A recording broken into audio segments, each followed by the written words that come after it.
The White House is addressing the problem by throwing a green painted board over it. Let's see. What board? I just see grass. Welcome to Watch Mojo, and today we're counting down our picks for the things about the White House you may be shocked you didn't know. For this list, we're delving into the curious, the captivating, and the downright shocking revelations about America's most famous residents. From presidential peculiarities to historical mysteries, these facts will have you rethinking what you thought you knew about 1600 Pennsylvania Avenue. The Secret Service says preliminary blood tests show the pilot, who was killed when he crashed his plane onto the White House grounds early yesterday morning, had been drinking. Number 10, haunted by Abraham Lincoln. There's a lot of people who talk about Lincoln's ghost living in the second floor residence of the White House. Of course, there's a bedroom named for him, the Lincoln bedroom. He didn't actually sleep there, by the way. It was his office, but it's now a bedroom. And from time to time, you hear stories told about strange happenings in the middle of the night. There are few buildings in America with as much history and as many lingering spirits as the White House, and none are quite as famous as the ghost of Abraham Lincoln. Reports of his spectral presence date back decades, with figures like Winston Churchill and Queen Wilhelmina of the Netherlands claiming encounters throughout the complex. Probably most famously, perhaps, is Ronald Reagan, whose dog Rex would bark at the room as if there was somebody in there and would refuse to go in. And on another occasion, according to Reagan, he stood up on his hind legs and was staring at the ceiling, which is something that the dog didn't do, had ever done. Guests and staff have reported cold spots, disembodied voices, and even sightings of the tall, melancholic figure himself, often near the Lincoln bedroom or the Yellow Oval Room. His enduring presence is perhaps a poignant reminder of the immense legacy he cultivated and the tragic end he met while serving as president. Is providing information, transparent information to the public to make clear what the benefit. Have no fear, the ceiling is not falling that I'm aware of. Okay. Okay. Hopefully, it's an old building. Maybe Lincoln's ghost. That's quite something. Maybe it is. Number 9, there's a bunker underneath the White House. You were there for a good part of the day. I think you were there with the vice president.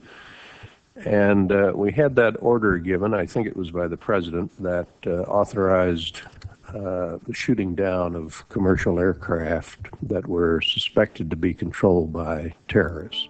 Beneath the stately facade of the White House lies a labyrinth of hidden passages and fortified bunkers designed to ensure the continuity of government in times of crisis. The most well-known is the Presidential Emergency Operations Center, or PEOC, a secure underground facility beneath the East Wing. I was made aware of it during the time that the airplane coming in to the Pentagon. There was a young man who would come in and say to the vice president, the plane is 50 miles out. This critical bunker was famously used by Vice President Dick Cheney and several other Bush administration officials on September 11, 2001, providing a safe command center during that day's attacks by Al-Qaeda. Steve said, "Are you watching TV?" And I said, "Yes." He said, "Do you see what's going on?" I said, "Yes." He said, "Do you know about the bunker?"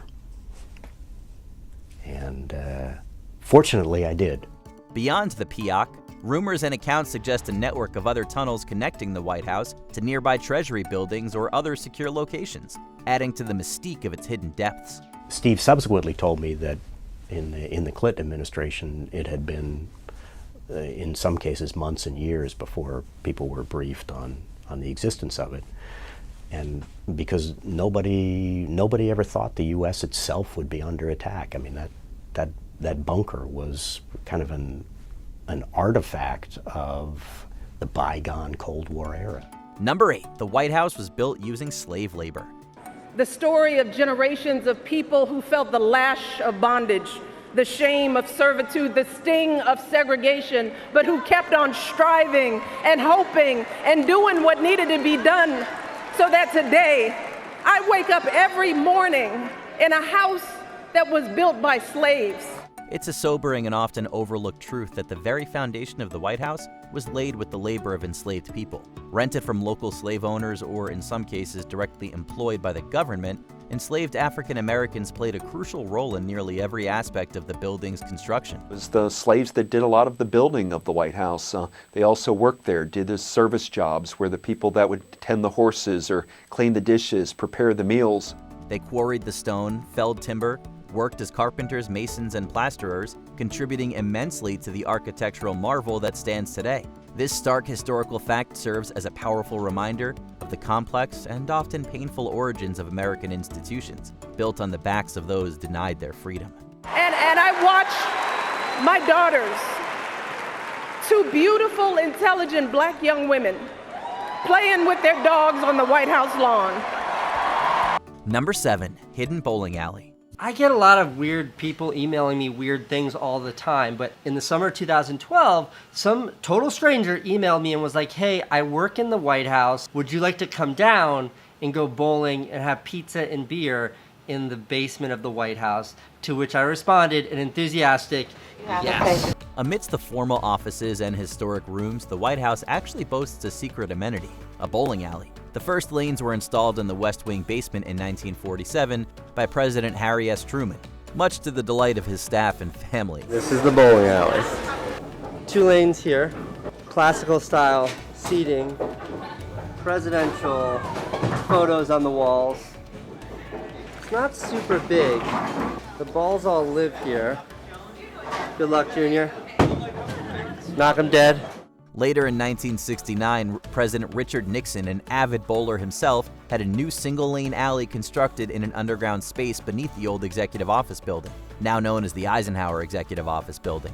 This recreational space offers presidents and their guests a unique way to unwind and de-stress, a surprising touch of casual fun within a deadly serious seat of power.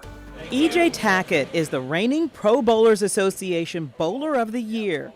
He spent a recent morning at the Truman Bowling Alley in the White House with the 2012 and 2009 Bowlers of the Year, Sean Rash and Wes Malott, respectively. Number 6, presidential sheep on the lawn.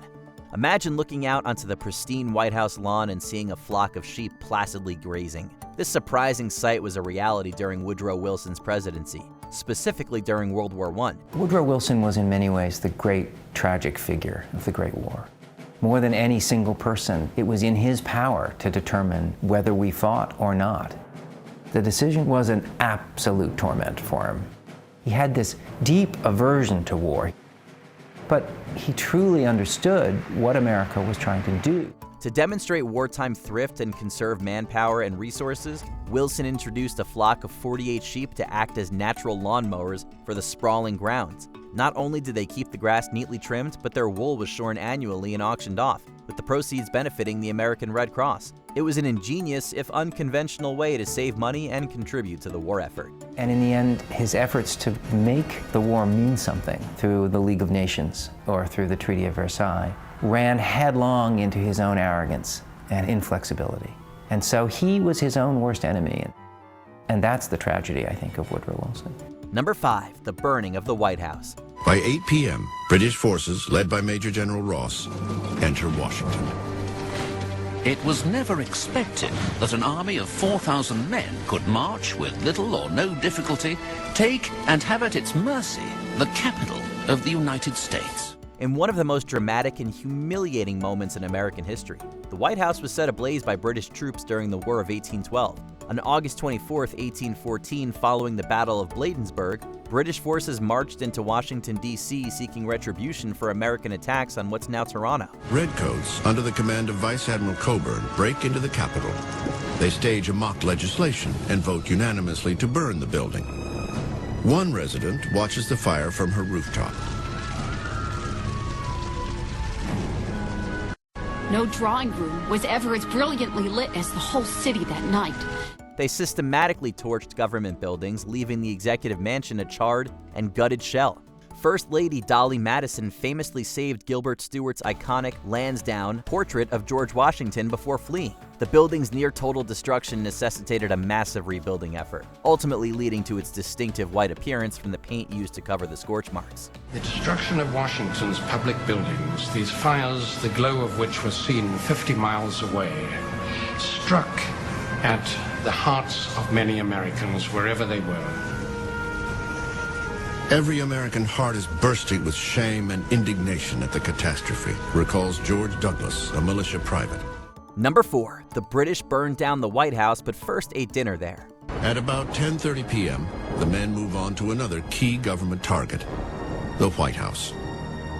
In the dining room, they find the table set.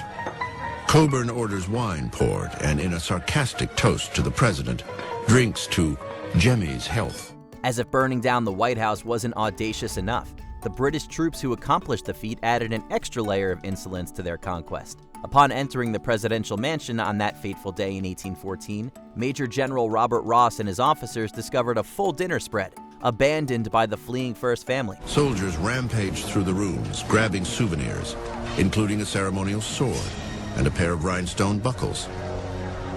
Even Major General Ross pockets President Madison's love letters to Dolly.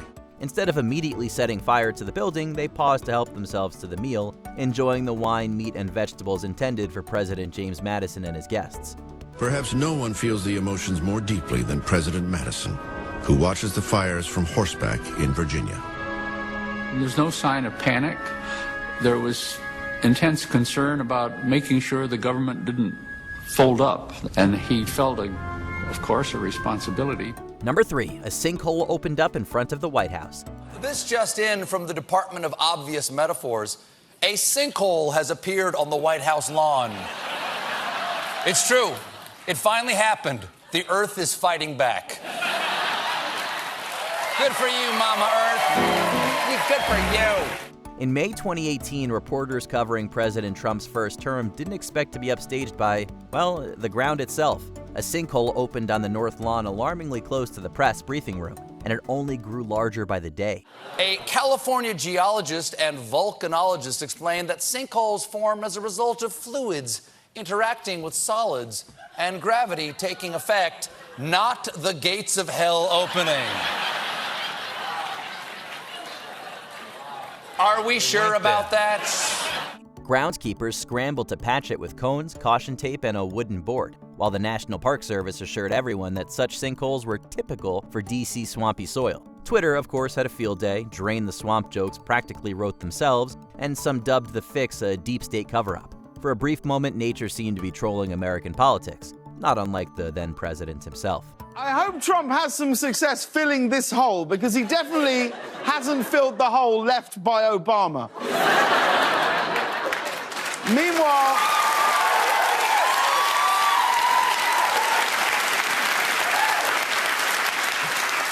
Meanwhile, Melania's like, oh no, they've discovered my escape tunnel. Number 2, that time a plane crashed on the South Lawn. And do we know whether this was a terrorist attack, an attack designed to harm the president? That is always what the White House Secret Service presumes. And when the president was not at home when this happened, but he was supposed to be in a bedroom window not far from where the plane came to a rest. In the dead of night on September 12, 1994, a stolen single-engine Cessna 150 tore through restricted airspace and crash-landed on the south lawn of the White House. The pilot, Frank Eugene Corder, reportedly deeply under the influence, cut his engine and glided in from treetop level, giving Secret Service agents mere seconds to scramble clear. What makes this extraordinary is the idea the plane, according to eyewitnesses, came in with no engine on. One eyewitness told me that the plane kind of banked to the right and went right in over the White House. Though deadly for Corder, the crash missed killing anyone else, largely because President Bill Clinton and his family were staying off-site during renovations. The incident exposed just how vulnerable the nation's most fortified residents could be and forced a sweeping overhaul of aerial security protocols. All I can say, it was like a smooth glide. You know, like you have a glider, and it was kind of like gliding like that. The engines were off? Yeah, I didn't hear no engine. How long was the crash? It was like a boom, you know, just like that, you know. And that's all I saw. I was looking for some smoke and fire, but I didn't see none of that at all. Before we continue, be sure to subscribe to our channel and ring the bell to get notified about our latest videos. You have the option to be notified for occasional videos or all of them. If you're on your phone, make sure you go into your settings and switch on notifications. Number 1, the mysterious missing cornerstone. Where are the stones? A group of Freemasons perform a sacred ceremony in which they lay the first stone used in the construction of the White House. The large stone is intended to be the foundation of the southeast corner of the building and is referred to as the cornerstone. The very first stone laid for the White House remains one of its most enduring and frustrating mysteries. On October 13, 1792, a grand Masonic ceremony was held, led by President George Washington himself, to lay the building's cornerstone. It's the corn of nourishment, the wine of refreshment, and the oil of joy.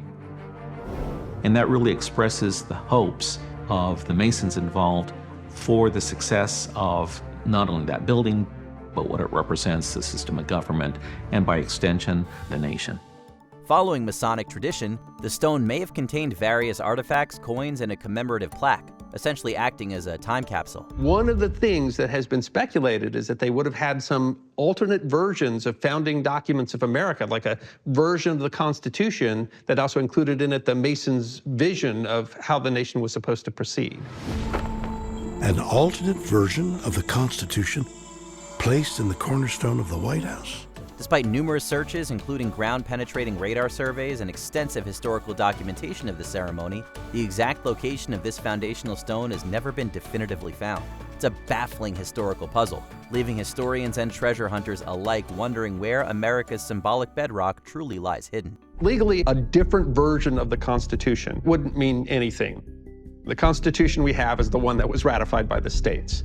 Historically, it could be utterly fascinating. It could be earth-shattering in terms of our understanding about what the intent was for the nation. The thing is, we don't know.